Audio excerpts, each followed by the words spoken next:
Ma famille a soutenu mon ex-femme pour qu'elle obtienne davantage lors du divorce et a contribué à ruiner ma réputation, mais des années plus tard, le divorce a été rouvert, et maintenant, il transpire la désespérance. Avant de commencer, je vous demande de vous abonner à cette chaîne. C'est gratuit. Merci beaucoup. Il y a 5 ans, mon ex-femme et moi avons entamé ce que je pensais être un divorce plutôt normal et coopératif. À l'époque, j'avais 37 ans et elle en avait 36. Après 12 ans de mariage, nous nous étions simplement éloignés l'un de l'autre. Ce n'était vraiment la faute de personne.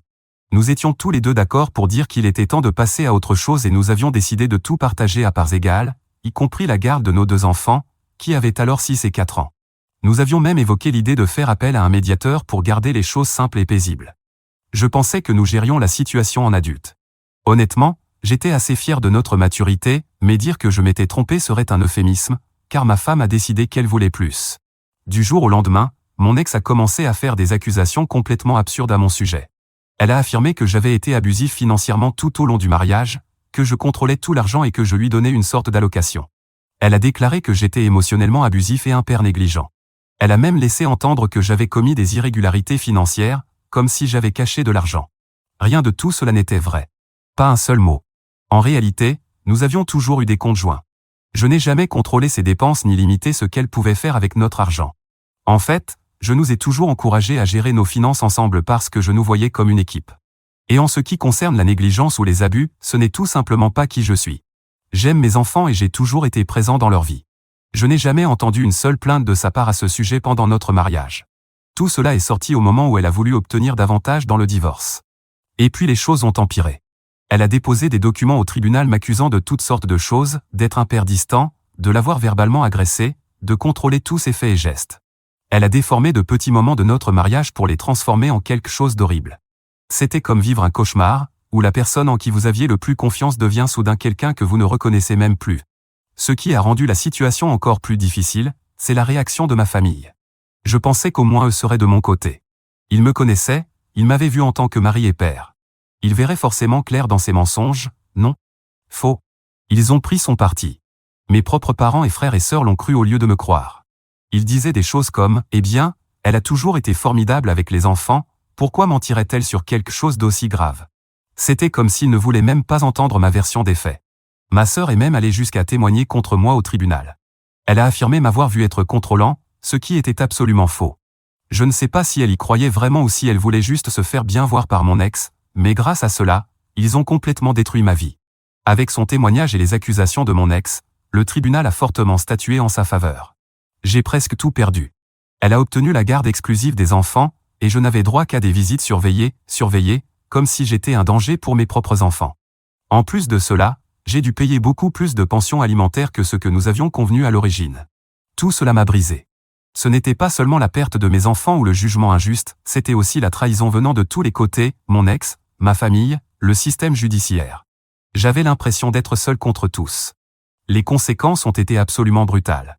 Pendant les années qui ont suivi, il a été difficile de garder la tête hors de l'eau tout en essayant d'être fort pour que mes enfants ne me voient pas dans cet état. Je ne pouvais les voir qu'un week-end sur 2, et chaque au revoir après ces visites était comme une blessure à vif. C'était si douloureux de leur dire au revoir que j'ai envisagé d'arrêter, mais je ne pouvais pas les abandonner. J'étais toujours leur père et je devais être là, même si ça faisait mal. Je me suis fait une promesse, je ne baisserai pas les bras. J'ai commencé à tout documenter. J'ai sauvegardé chaque email, enregistré chaque interaction, et même retrouvé des documents officiels de notre mariage. Je voulais être prêt au cas où la vérité finirait par éclater. En parallèle, j'ai entamé une thérapie. J'avais besoin d'aide pour faire face à la trahison, à la solitude, à la douleur de tout ce que je traversais. Il était clair que je ne m'en sortirais pas seul. Pendant ce temps, mon ex s'épanouissait. Elle a tellement bien joué la victime que toute la communauté s'est rangée de son côté. Partout où j'allais, au supermarché, à l'école, lors d'événements communautaires, je sentais les regards, j'entendais les chuchotements, ou alors les gens m'évitaient carrément. Certains ont même eu le culot de m'interpeller pour me dire des choses comme « Comment as-tu pu traiter ta femme et tes enfants de cette façon ?» C'était révoltant, mais je suis resté silencieux. Me justifier n'aurait servi à rien, et je ne voulais pas créer encore plus de drames qui auraient pu nuire à mes enfants. Pour aggraver les choses, elle a lancé un blog sur le thème de survivre à un mariage abusif. Elle y racontait à quel point elle était courageuse d'avoir quitté un homme comme moi et comment elle reconstruisait sa vie. Elle me dépeignait comme un monstre, et les gens la croyaient. Elle recevait de la sympathie, de l'attention, des compliments pour être si courageuse. C'était insupportable, mais je me suis forcé à rester concentré. Mes enfants étaient mon ancre, les seuls à me maintenir debout. Et puis, le mois dernier, tout a changé. Mon ex a commencé à sortir avec un homme qu'elle avait rencontré dans son groupe de thérapie. Le plus ironique, c'est que c'est lui qui m'a apporté des informations très précieuses. Il s'est avéré que mon ex lui avait avoué avoir inventé toutes les accusations d'abus. Elle a reconnu l'avoir fait pour assurer son avenir, obtenir la garde exclusive des enfants et un soutien financier. Apparemment, quand ce type a compris qu'elle commençait à le manipuler de la même manière, il en a eu assez. Il est venu me voir avec des messages et des enregistrements où elle se vantait d'avoir manipulé ma famille. Il a fait cela parce qu'il avait peur de devenir sa prochaine victime, alors il avait commencé à l'enregistrer pour se constituer des preuves. Mais une fois qu'il a vu à quel point elle était dérangée, il a décidé de me contacter. Il savait que ma famille avait une histoire marquée par la surprotection, surtout après que ma tante a été victime d'abus financiers, et elle en a tiré profit. Elle leur a dit exactement ce qu'ils avaient besoin d'entendre pour se retourner contre moi. Pire encore, elle a avoué avoir entraîné nos enfants à dire du mal de moi pendant les évaluations pour la garde. Quand j'ai vu les preuves, j'ai été soulagé, mais une colère immense m'a aussi envahi. La vérité éclatait enfin, mais en même temps, je n'arrivais pas à croire jusqu'où elle était allée. J'ai immédiatement transmis tous les éléments à mon avocat. Nous sommes maintenant en train de rouvrir le dossier de divorce. Mais ce n'est pas tout. J'ai aussi décidé d'intenter une action en justice contre les membres de ma famille. Mon avocat pense que nous avons une solide affaire pour diffamation et préjudice moral intentionnel, notamment contre ma sœur. Son faux témoignage a joué un rôle énorme dans l'issue désastreuse de mon divorce. Comme vous pouvez l'imaginer, ma famille panique complètement. Du jour au lendemain, je reçois des excuses en larmes de tous côtés. Mes parents n'arrêtent pas de dire qu'ils essayaient juste de protéger quelqu'un qu'ils croyaient être une victime. Mon frère dit qu'eux aussi ont été manipulés, qu'ils sont également des victimes de mon ex.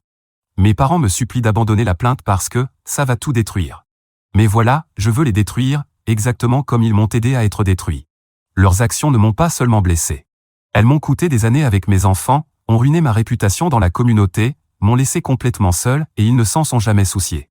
J'ai dépensé des milliers en thérapie pour essayer de me reconstruire. Ce n'est pas aussi simple que de dire « je suis désolé ». Désolé ne me rend même pas 1% de tout ce que leurs actes ont causé. Je ne pense même pas qu'ils méritent le pardon. Ils n'avaient pour preuve que les paroles de mon ex-femme, et pourtant, ils l'ont soutenu en témoignant à moitié vrai, en tordant les situations pour qu'elle colle à son récit. Depuis 5 ans, j'ai dû reconstruire ma vie à partir de zéro. Ma carrière a été gravement affectée par les accusations lancées par mon ex, ce qui a aussi eu un impact sur mes revenus. Dans une petite communauté, les rumeurs se répandent vite, et il est difficile de redorer son image une fois que les gens croient le pire. Les postes pour lesquels j'étais qualifié ne m'ont jamais rappelé, et les opportunités que j'avais mises des années à construire se sont évaporées en une nuit. Mais le plus difficile, ce n'était pas ma carrière ou les regards pleins de jugement, c'était tout ce que j'ai raté avec mes enfants. Il y a eu tant de moments où j'aurais dû être là, les spectacles scolaires, les fêtes d'anniversaire, les rentrées des classes, même simplement leur lire une histoire avant de dormir. Ce sont des choses qu'on ne peut pas récupérer, peu importe le temps qui passe. Ce qui m'a le plus brisé est arrivé récemment. Ma fille, qui a maintenant 11 ans, s'est assise avec moi et m'a demandé pourquoi je ne m'étais pas battu plus fort pour être présent dans sa vie. Je n'ai pas su quoi lui répondre. J'ai bel et bien combattu, j'ai tout donné, mais le système était contre moi. J'ai littéralement manqué d'argent à force de payer la pension alimentaire et les frais juridiques, alors même que mes revenus chutaient à cause de mon ex-femme et de ses mensonges.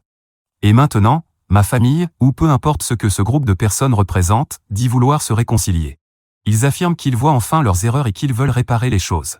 Mais ils ne voient leurs erreurs que maintenant qu'une plainte leur pend au nez. Tout ce qu'ils ont fait était inexcusable à tellement de niveaux que même si je gagne cette bataille judiciaire, je sais que les cicatrices qu'ils ont laissées ne guériront jamais complètement. Les années que j'ai perdues avec mes enfants, ça ne s'efface pas avec quelques excuses et de vagues promesses de faire mieux. Peut-être que la seule chose qui pourrait rééquilibrer la balance, c'est qu'ils souffrent pendant au moins 5 ans, comme je l'ai fait. Pensez-vous que cela m'apportera enfin la paix que je cherche depuis si longtemps, ou est-ce que ça va juste rouvrir de vieilles blessures et provoquer encore plus de douleur ? Mise à jour 1. Cette mise à jour vise à répondre à certaines des questions que beaucoup m'ont posées, des questions qui, selon moi, sont importantes pour bien comprendre toute l'histoire. Oui, j'ai tous les documents, les preuves des pertes financières, de l'impact émotionnel, et des mensonges utilisés pour détruire ma vie. L'impact financier à lui seul a été énorme. Entre les salaires perdus après avoir dû quitter certains emplois à cause de ma réputation ruinée, les factures de thérapie, les frais juridiques liés au divorce initial, et les paiements de pensions alimentaires totalement abusifs, mon avocat estime les dommages à environ 380 000 $. C'est de l'argent que je ne récupérerai probablement jamais, mais honnêtement, les dégâts émotionnels sont bien pires. Aujourd'hui, les choses commencent enfin à s'améliorer, et c'est en grande partie grâce à James, ce n'est pas son vrai nom, l'homme que mon ex a commencé à fréquenter. Il a soumis une déclaration sous serment détaillant des mois de conversation avec elle. Il a aussi partagé des textos où elle se vantait ouvertement d'avoir réussi à monter ma famille contre moi. Elle me décrivait comme naïf, disant que je ne me défendrais jamais parce que je serais trop concentré sur la protection des enfants. Elle riait même de mon côté prévisible. James m'a confié qu'il avait décidé de témoigner parce qu'il voyait qu'elle commençait à raconter les mêmes mensonges à son sujet. Apparemment, quand il l'a confrontée à propos de transactions financières suspectes, elle a commencé à l'accuser d'être contrôlant. C'est là qu'il a compris qu'il allait être le prochain sur la liste. Depuis que la vérité a éclaté, mes enfants passent plus de temps avec moi. Ils sont en colère contre leur mère, mais aussi très confus. Ma fille m'a demandé l'autre jour pourquoi sa mère dirait de telles choses horribles à mon sujet. Je ne savais pas quoi répondre sans empirer les choses, alors je lui ai dit que parfois, les gens prennent de mauvaises décisions quand ils ont peur ou qu'ils sont blessés. Ce n'était pas une réponse parfaite, mais c'était la meilleure que j'avais sur le moment. Mon fils commence aussi à s'ouvrir davantage. Il m'a dit que, plus jeune, il se sentait coupable d'aimer passer les week-ends avec moi parce que sa mère se mettait en colère s'il en parlait trop. Sa mère n'a pas seulement été horrible avec moi, elle l'a aussi été avec nos enfants. La bataille juridique est toujours en cours, mais nous avons une audience prévue la semaine prochaine. Mon avocat est confiant que les nouvelles preuves entraîneront des changements dans l'arrangement de garde, ce qui est, de loin, le plus important pour moi, même si l'accord financier est aussi remis en question. Quant à ma famille, c'est ce que c'est. Ma sœur s'est présentée chez moi il y a quelques jours, en larmes, me suppliant d'abandonner la plainte. Elle m'a dit qu'elle pourrait perdre son travail si cela devenait public, puisqu'elle travaille dans une école, et qu'elle risquait même des poursuites pénales pour ses fausses accusations. Oui, elle avait aussi pleuré pendant son faux témoignage, mais cette fois, les larmes étaient réelles, parce qu'elle panique réellement à l'idée de tout perdre. Mais je ne suis plus manipulable comme avant. Elle a eu le choix, et elle a choisi de me trahir, et je me suis assuré qu'elle le comprenne très clairement. Elle m'a alors accusé d'être vindicatif. Et bien sûr que je le suis, qu'est-ce qu'elle s'attendait à ce que je fasse? Que je lui pardonne comme si de rien n'était. Mes parents sont très inquiets, pour eux-mêmes, mais aussi pour ma sœur, puisqu'elle est celle qui risque le plus sur le plan légal à cause de sa déclaration. Ce sont les mêmes personnes qui ne s'inquiétaient pas pour moi quand ma vie partait en lambeaux. Par ailleurs, d'anciens amis de mon ex-femme m'ont contacté. Certains ont admis qu'elle plaisantait souvent, une fois ivre, sur la façon dont elle manipulait le système à son avantage. Ils sont maintenant prêts à faire des déclarations sur ce qu'ils savaient. L'un d'eux s'est même excusé, disant qu'elle avait toujours eu des doutes sur les histoires de mon ex, mais qu'elle ne voulait pas risquer leur amitié en parlant. C'est rassurant d'avoir enfin des gens de mon côté, mais au fond de moi, j'ai envie de les envoyer dans le même panier que mon ex, ma sœur et le reste de ma famille. Cependant, je dois jouer mes cartes intelligemment, car ces personnes représentent des preuves supplémentaires pour les faire tomber. Pour l'instant, je vais les traiter comme des alliés, du moins jusqu'à ce qu'ils aient fait leur part. Le seul véritable soutien que j'ai reçu, c'est ici, de la part de gens qui ont déjà entendu beaucoup d'histoires semblables à la mienne. Mise à jour 2. L'audience s'est mieux passée que je ne l'espérais.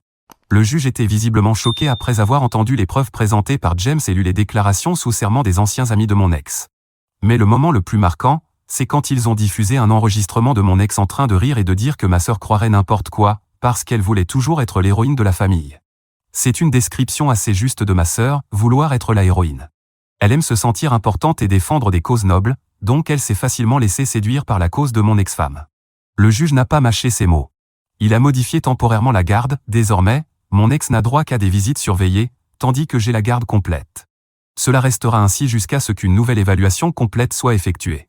C'est la meilleure nouvelle que j'ai reçue depuis longtemps. Peu après l'audience, mon avocat a reçu un appel intéressant de l'avocat de ma famille. Ils ont proposé un accord. Ils accepteraient de couvrir mes frais de thérapie et de m'aider avec les frais juridiques pour rouvrir le dossier de divorce.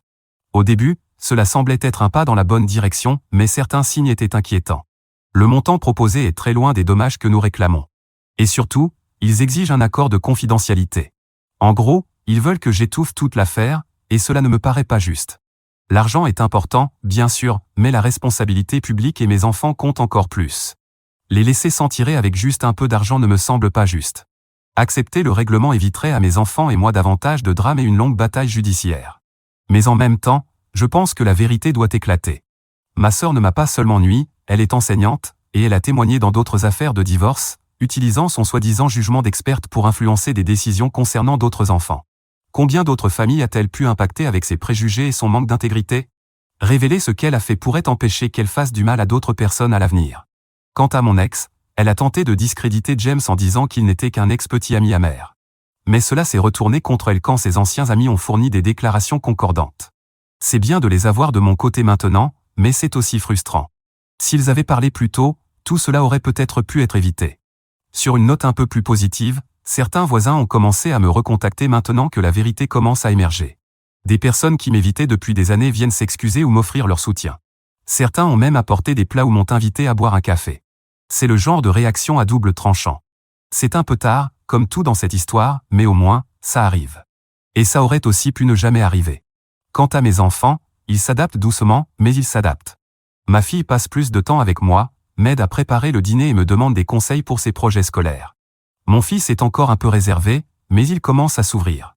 L'autre jour, il m'a demandé si on pouvait construire un nichoir ensemble. Je n'ai aucune idée de comment en construire un, mais je vois ça comme un excellent projet à faire ensemble. J'espère juste qu'on ne blessera accidentellement aucun oiseau dans le processus. Concernant le règlement proposé, je penche pour le refus.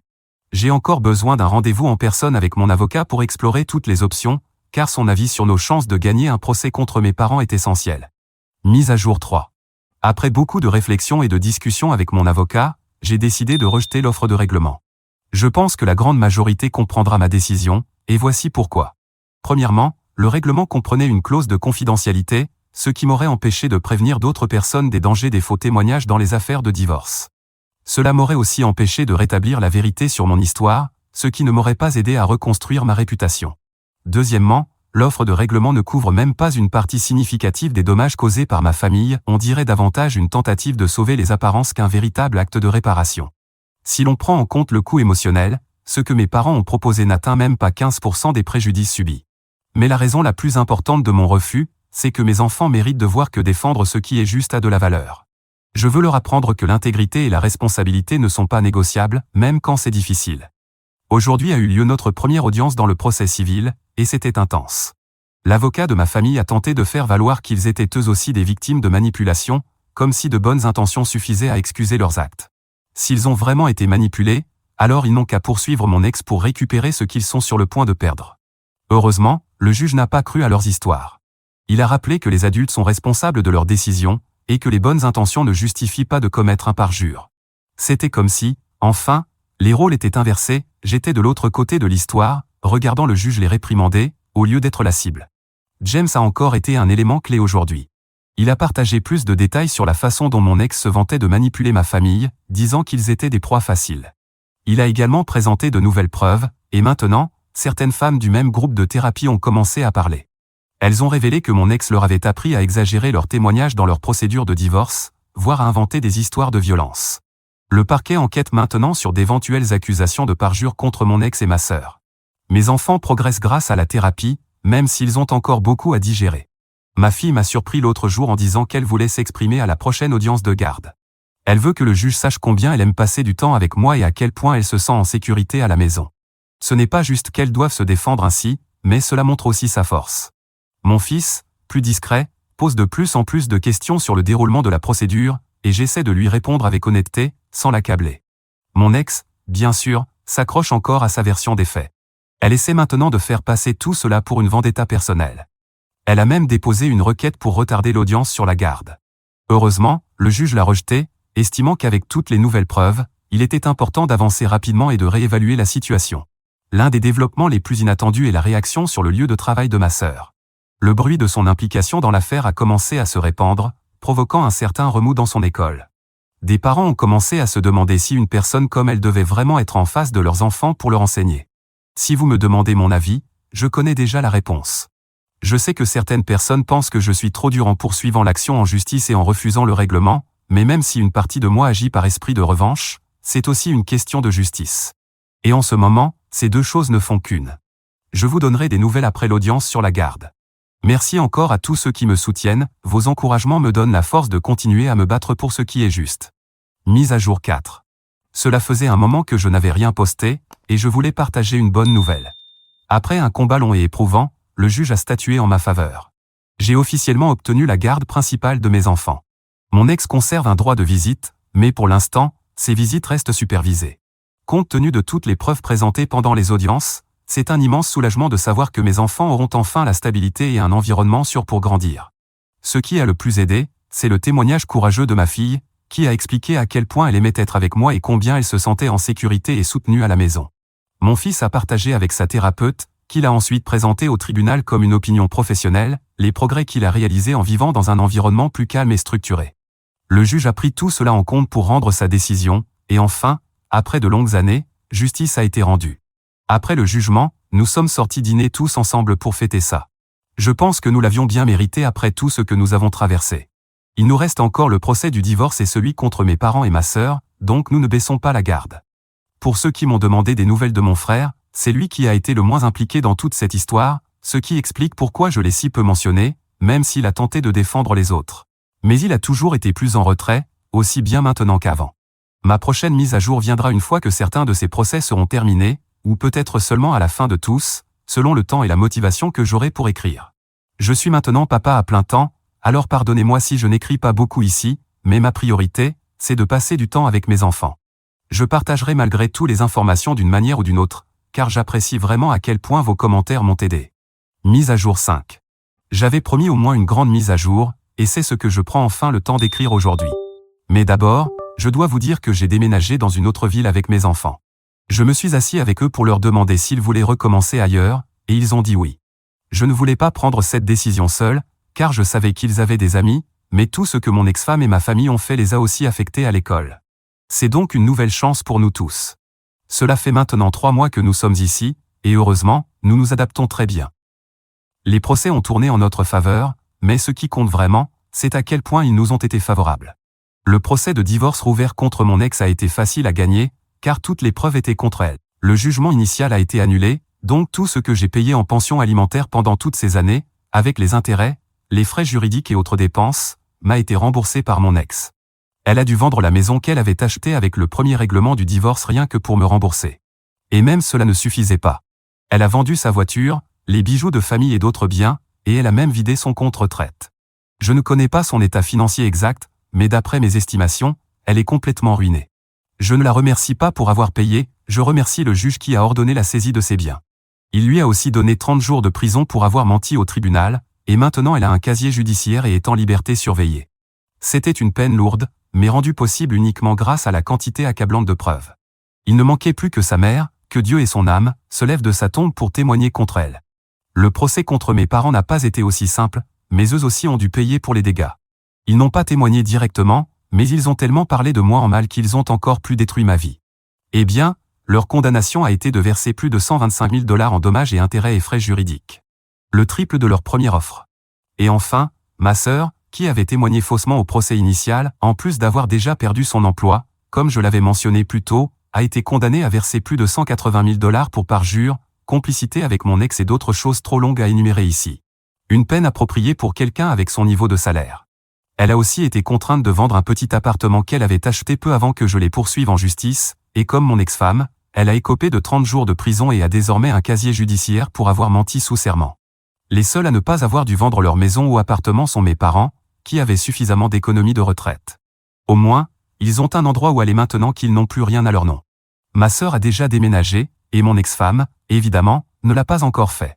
En parlant d'elle, elle doit maintenant chercher un emploi avec un casier judiciaire et après avoir passé 30 jours en prison.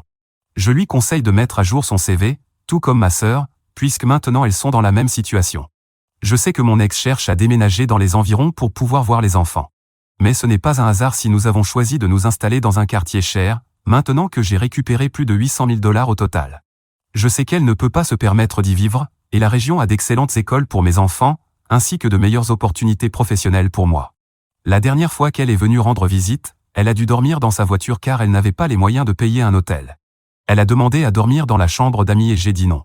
Et maintenant, c'est un au revoir, car j'ai tenu ma promesse de vous raconter tout ce qui s'est passé dans ma vie, une vie qui, aujourd'hui, a un nouveau départ et dont le bonheur ne pourrait être plus grand.